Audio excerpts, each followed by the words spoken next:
Assalamualaikum warahmatullahi wabarakatuh. Baik, kami dari kelompok 4 akan mempresentasikan sebuah materi yang berjudul Urban Geografi atau Geografi Perkotaan.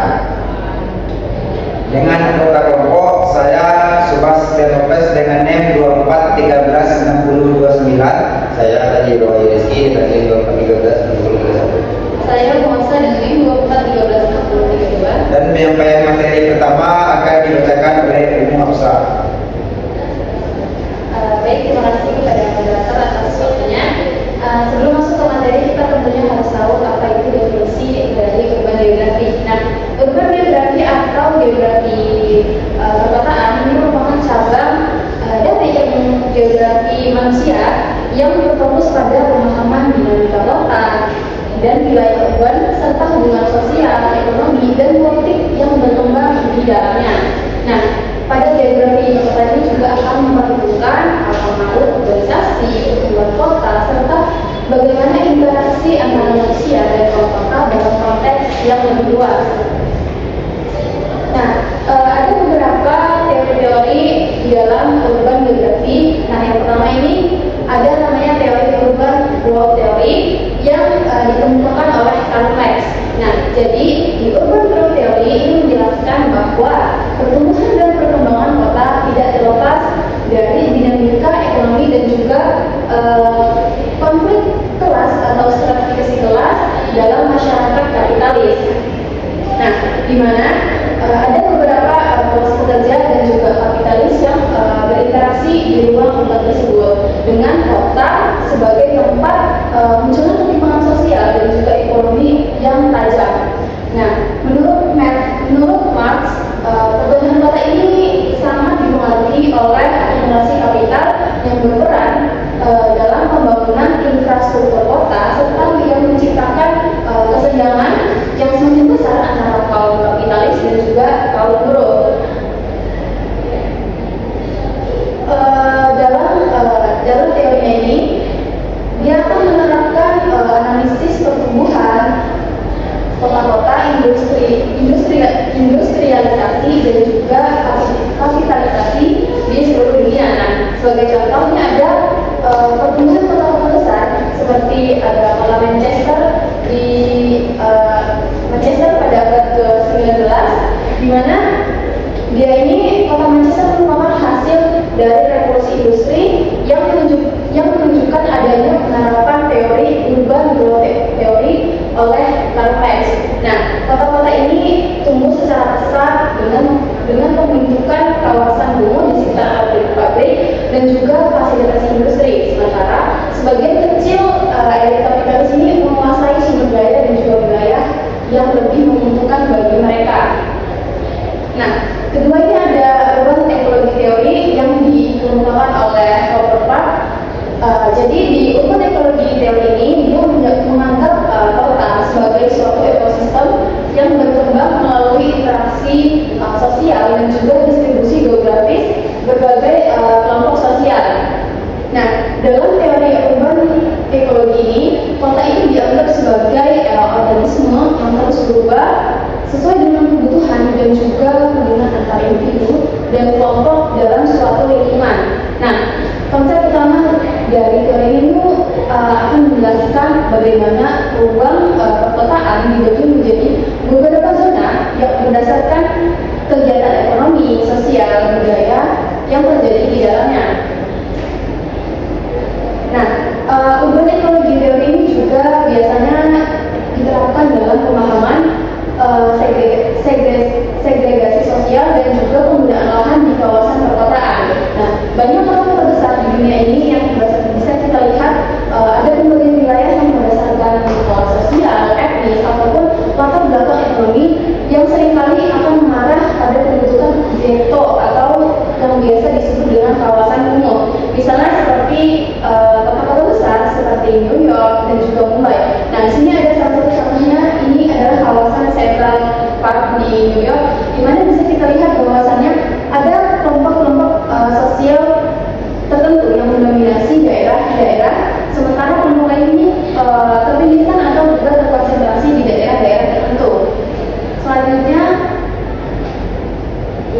Mungkin itu saja, sekian dari saya. Saya kembalikan ke moderator. Terima kasih. Terima kasih kepada Masa yang telah menyampaikan materi tadi.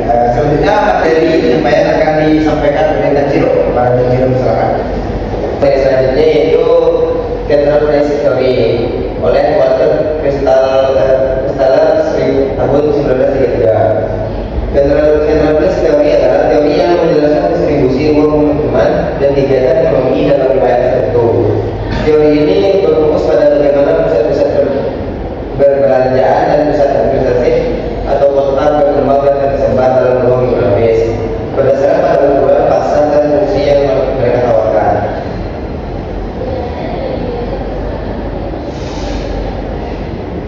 Penerapan teori ini dapat dilihat dalam perencanaan kota, terutama dalam distribusi pusat-pusat perdagangan dan pelayanan publik, misalnya di banyak negara termasuk Indonesia.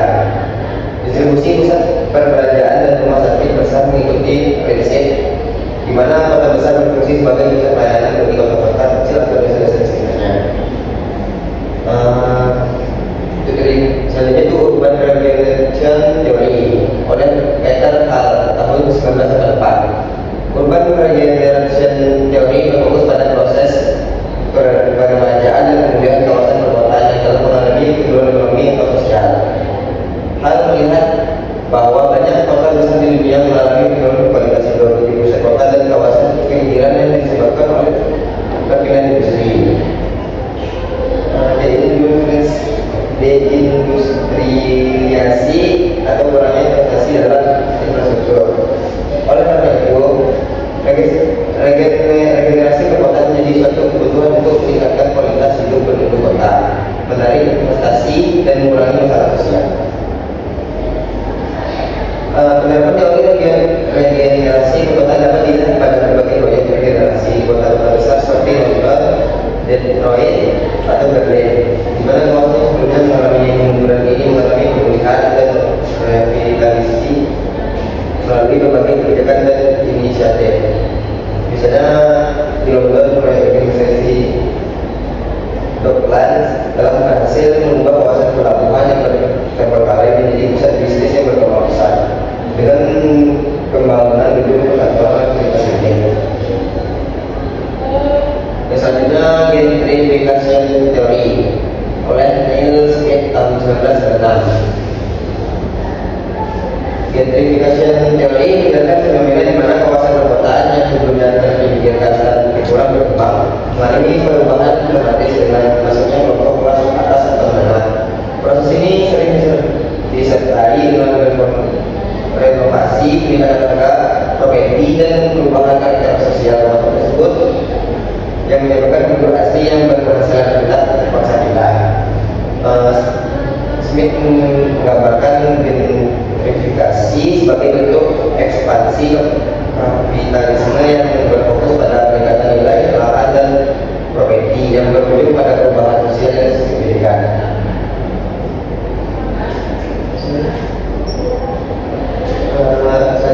Proses gentrifikasi ini sering kali dipicu oleh investasi swasta dalam pembangunan, perbaikan infrastruktur dan peningkatan fasilitas publik, yang pada akhirnya menarik kelompok-kelompok dengan daya beli lebih tinggi ke kawasan yang belum kurang menarik.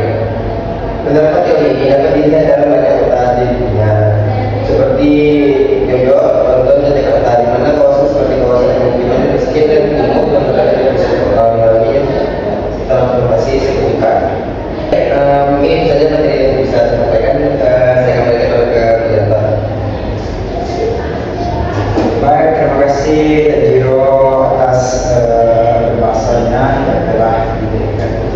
Selanjutnya materi yang akan disampaikan oleh saya sendiri yang berjudul Theories of Urban Mobility oleh John Arrey.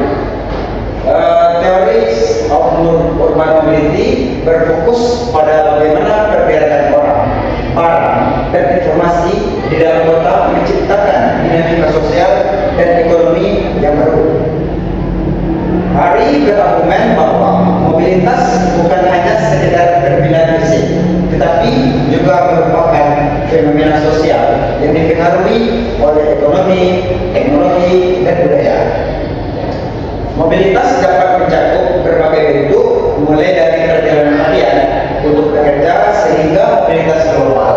yang menghubungkan kota-kota di seluruh dunia. Ari melihat bahwa mobilitas menjadi semakin terfragmentasi dan terdigitalisasi dengan orang-orang menggunakan berbagai jenis transportasi dan platform digital untuk berinteraksi dan bergerak di dalam dan antara kota-kota. Penerapan ini dilihat dari perkembangan teknologi dan infrastruktur transportasi yang telah mengubah pola kehidupan perkotaan. Contohnya yaitu perkembangan teknologi dan internet telah memungkinkan mobilitas virtual yang mengubah cara bekerja manusia, cara bekerja, belajar dan berinteraksi tanpa harus berada di lokasi fisik tertentu.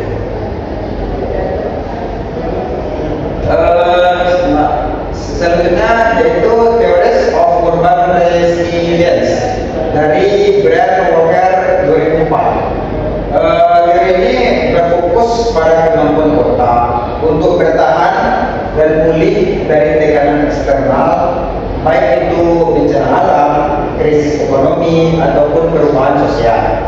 Nah, Walker ini mengusulkan bahwa ketahanan kota tidak hanya bergantung pada kekuatan fisik atau ekonomi, tetapi juga pada kemampuan sosial dan institusional untuk beradaptasi dengan perubahan yang tidak terduga. Ketahanan perkotaan berhubungan erat dengan kapasitas kota yang berinovasi, memperbaiki sistem yang rusak dan membangun kembali berkelanjutan menghadapi tantangan tersebut. Lanjut kepada penerapan teori ketahanan perkotaan, bisa dilihat dengan berbagai contoh, yaitu pembangunan kota yang tangguh, terutama dalam menghadapi bencana alam dan perubahan iklim.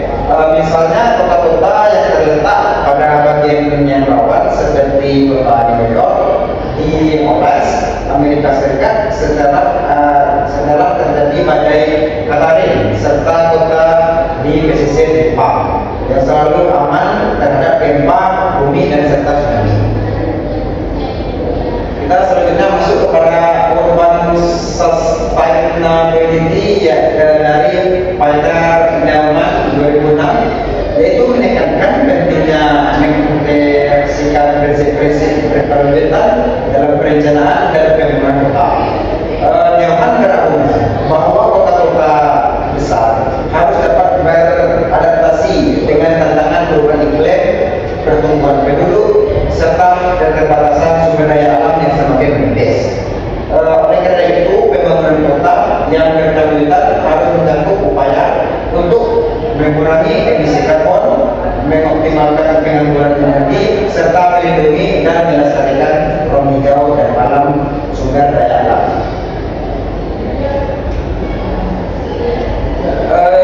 Lanjut ke materinya, penerapan teori berkelanjutan perkotaan terlihat dalam berbagai kebijakan dan inisiatif bertujuan untuk mengurangi dampak negatif kota terhadap lingkungan. Dengan contoh di sini yaitu kota seperti Copenhagen, Vancouver dan Curitiba telah berhasil mengembangkan sistem transportasi yang efisien dan ramah lingkungan, serta memperkenalkan kebijakan seperti pembangunan taman kota, ruang terbuka hijau, dan penggunaan energi terbarukan. Baik, mungkin itu saja yang bisa saya sampaikan terhadap materi ini. Selanjutnya pada kesimpulan yang akan disampaikan oleh Ummu Hafsah. Baik, terima kasih Pak Pendeta. Sebelumnya setelah beberapa materi atau teori yang telah dijelaskan tadi, kita bisa tarik kesimpulan bahwasanya secara keseluruhan ini teori-teori dalam geografi kota atau urban geografi akan memberikan wawasan yang mendalam mengenai